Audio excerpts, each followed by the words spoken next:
94, 95, 96, King of Fighters, c'est pas une série, c'est une lignée, un arbre généalogique de Tatane, et aujourd'hui je te parle de King of Fighters 15, un jeu de baston qui a la classe d'un vieux sensei, le style d'un opening d'animé des années 2000 et des combos plus techniques qu'un tuto Excel sur TikTok. Mais dans un monde où Street Fighter 6 fait des TikTok, où Mortal Kombat t'arrache la colonne vertébrale pour un like, est-ce que King of Fighters 15 a encore une place dans l'arène? Spoiler, ce jeu est une perle pour les vrais, mais attention, c'est pas un jeu de baston pour les fragiles.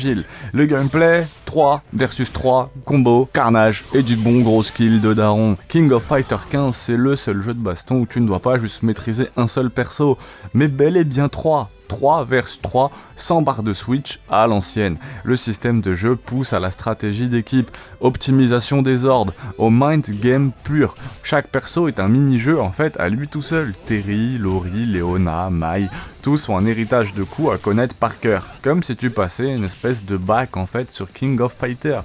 Ce gameplay, rapide, technique, nerveux, le rollback est enfin propre. Merci SNK, enfin.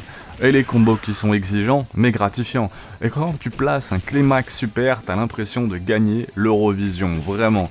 L'histoire en plus est un peu plus profonde qu'il n'y paraît, et ça c'est cool. On va pas se mentir, l'histoire dans un King of Fighters, c'est un peu comme les scénarios dans les films d'action de Jean-Claude Van Damme, ou dans le scénario d'un film X. Mais King of Fighters 15 clôture l'arc de Verse et ouvre une nouvelle ère avec un nouveau boss chelou, quelques manipulations dimensionnelles et des clones cyber mystiques. Ça part très loin, mais le fan hardcore captera des références cachées à King of Fighters 2002, 13 et même à Fatal Fury.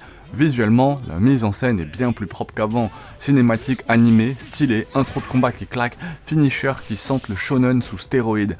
Face à Street Fighter 6, King of Fighters 15 est plus rapide, plus exigeant, techniquement moins grand public, pas de mode open world ou d'avatar chelou, ici tu viens juste pour te battre, point. Par contre, face à Mortal Kombat 1, moins cinématographique, plus fluide, moins rigide, et surtout, pas de microtransactions qui te font acheter un slip pour Sub-Zero à 10 balles. Et face à Guilty Gear Strive, GG est plus beau visuellement, c'est vrai.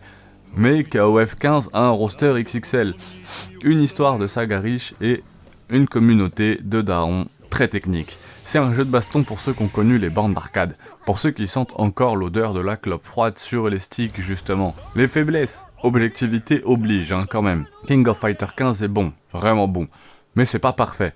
Le mode solo, très fainéant malheureusement, pas de mode histoire ultra narratif qu'MMK, le style graphique qui divise, c'est plus propre que le 14 mais c'est moins audacieux que Guilty Gear, et l'équilibrage, encore un peu fluctuant selon les patchs. Vraiment, conclusion, King of Fighters 15 c'est un cadeau pour les puristes. C'est le vieux maître qui t'apprend la rigueur. L'art du pressing, du zoning, du punish parfait.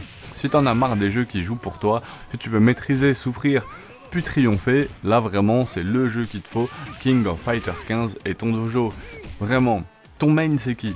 Terry, Lori, Dolores? Balance-moi ça en commentaire, abonne-toi pour plus de tests qui tapent comme un super cancel, active une cloche où tu subiras un combo de 98 hits en silence.